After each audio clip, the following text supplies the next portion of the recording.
Ya, berebut tadi antara Ian Luis Cabes dan juga Pierre Bio Paulin. Hamka Hamzah kali ini hampir seluruh pemain dari Persipura Jayapura kita saksikan. Wow! Dan apa yang terjadi?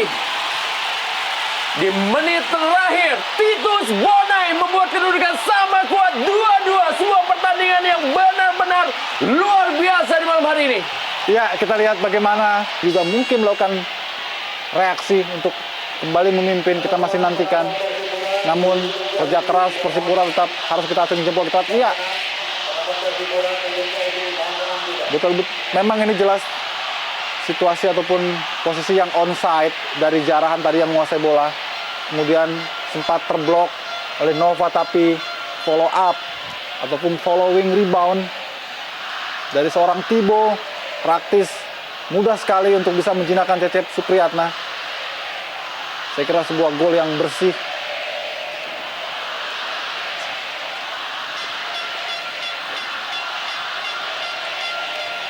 Sebuah tarian dari Titus Bonai.